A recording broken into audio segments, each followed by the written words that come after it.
গীতসংহিতা ৯১।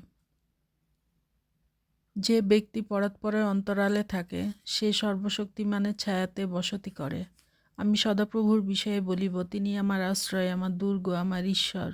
আমি তাহার উপরে নির্ভর করিব। হ্যাঁ, তিনিই তোমাকে ব্যাধে ফাঁদ হইতে, সর্বনাশক মারি হইতে রক্ষা করিবেন। তিনি আপন পালকে তোমাকে আবৃত করিবেন। তাহার পক্ষের নিচে তুমি আশ্রয় পাইবে, তাহার সত্য ঢাল ও তনুত্রাণস্বরূপ।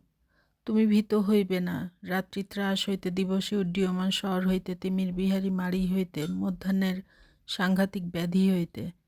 পড়িবে তোমার পার্শ্বে সহস্র জন, তোমার দক্ষিণে 10,000।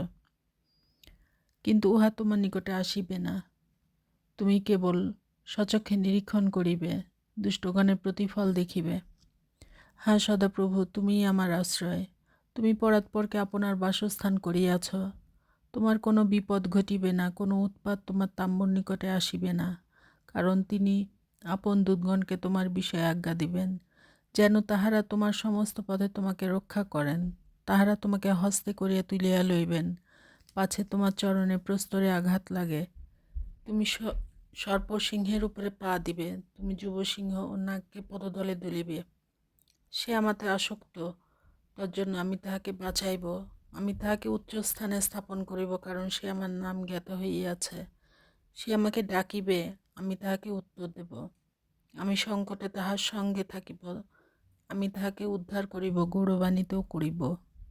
আমি দীর্ঘ আয়ু দিয়া তাহাকে তৃপ্ত করিব। আমার পরিত্রাণ তাহাকে দেখাইব।